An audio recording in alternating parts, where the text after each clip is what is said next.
Le Buller est le podcast qui vous parle de l'actualité de la bande dessinée chaque semaine. Dans ce 65e épisode, nous profitons de la sortie en France du nouvel album d'Adrian Tomine pour vous parler du métier d'auteur de bande dessinée. Dans la deuxième partie, on balayera l'actualité de la semaine en vous présentant les autres sorties qui ont retenu notre attention.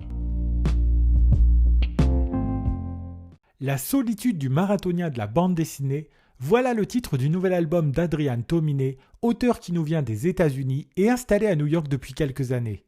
Dans cet album, au format très original, puisqu'il ressemble à un petit carnet sur lequel on peut y glisser notes ou croquis, l'auteur nous fait pénétrer l'envers du décor de la création. Ici, il ne sera pas tant question du processus créatif à proprement parler, mais plutôt de l'après, les conventions, les séances de dédicaces, les rencontres avec les autres auteurs ou encore la vie de famille. Comme le suggère le titre et comme vous en doutez certainement, le métier d'auteur est un métier solitaire et le moins que l'on puisse dire est qu'Adrian Tomine a élevé cela au rang d'art par une attitude quelque peu misanthrope qu'il a cultivée dès sa prime jeunesse, comme le rappellent les premières pages de cet excellent album. À noter que c'est déjà la 3e fois cette année que l'on vous parle d'albums autofictionnels parlant des auteurs, après un auteur de BD en trop présenté lors du 23e épisode et Thérapie de groupe dans le 24e épisode. Nous retrouvons ici la même formule, mais dans un style graphique totalement différent, à savoir un auteur qui analyse avec beaucoup d'humour et de second degré la relation qu'il entretient avec son propre métier. Il faut dire que Tomine ne s'épargne pas vraiment dans son nouvel album. Toutes les situations qui s'enchaînent lui sont totalement défavorables et nous ne sommes pas loin de penser que si parfois le trait a été volontairement grossi pour rendre la situation plus amusante, ça sent véritablement les moments vécus.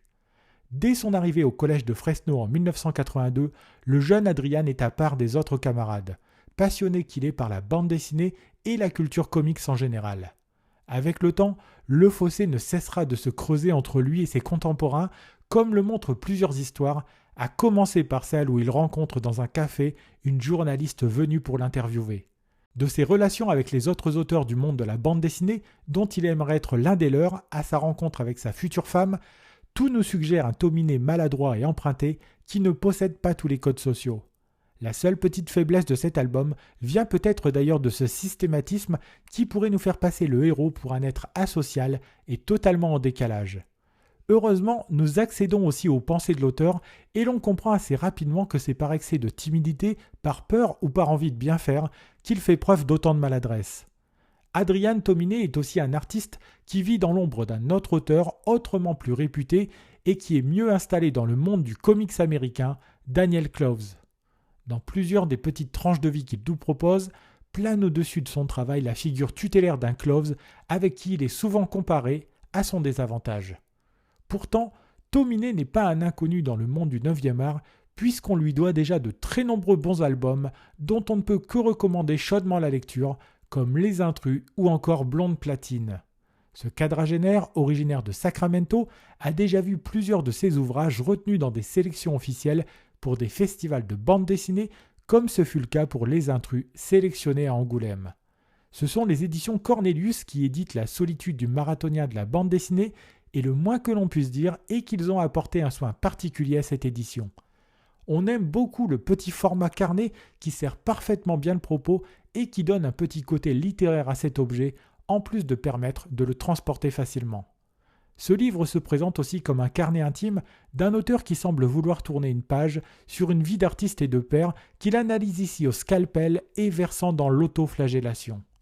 Son dessin simple et en noir et blanc se révèle d'ailleurs d'une rare efficacité, comme pour mieux illustrer la mise à nu à laquelle se livre ici l'auteur. Reconnu par ses pairs, mais faisant partie d'une scène un peu underground de la bande dessinée américaine, voilà bien un titre qui mérite que l'on se penche sur son travail avec un certain intérêt.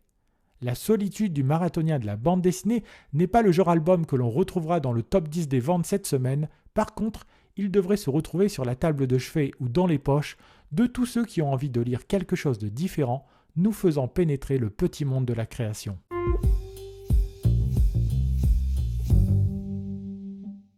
Dans cette seconde partie du podcast, nous allons revenir sur l'actualité du 9e art en s'intéressant plus particulièrement aux sorties incontournables de la semaine. L'arrivée d'un nouvel album de Lucky Luke est toujours un petit événement en soi, alors nous ne voulions pas passer à côté d'un cow-boy dans le coton, titre du 9e épisode de la nouvelle équipe chargée de faire vivre le cow-boy le plus célèbre du 9e art. Dans ce nouvel opus, Lucky Luke se retrouve bien malgré lui à la tête d'une immense plantation de coton en Louisiane. Bien que respecté et accueilli comme l'un des leurs par les autres propriétaires terriens blancs, notre héros va chercher à rétablir la justice en faveur des Noirs en redistribuant cet héritage encombrant.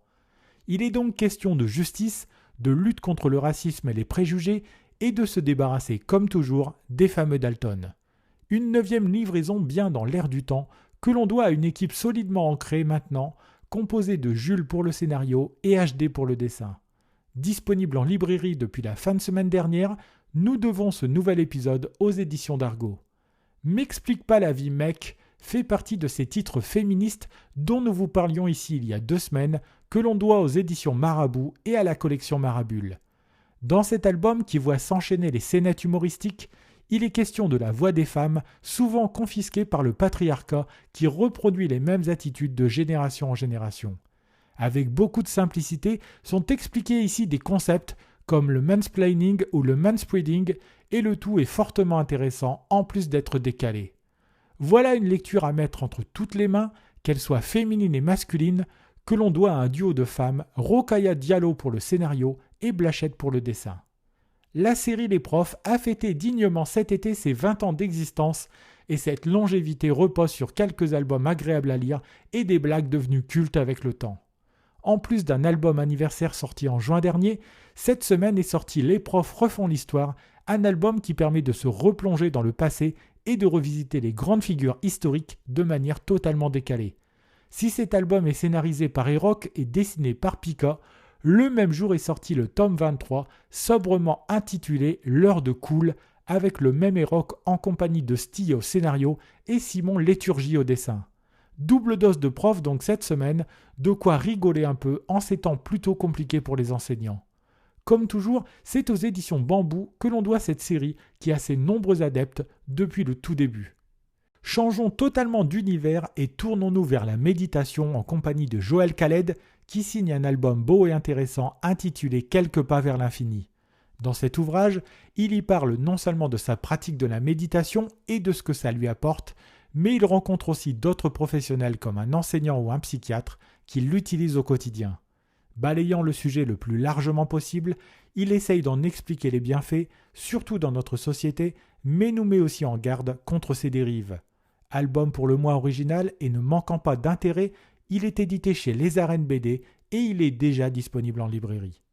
Terminons cette semaine avec le nouvel album de Jean-Claude Servet qui sera un diptyque et dont le premier tome est déjà disponible lui aussi en librairie. Le Loumadi est le nom de ce nouveau projet qui nous entraîne dans la nature à la découverte de cet animal fascinant qu'est le loup.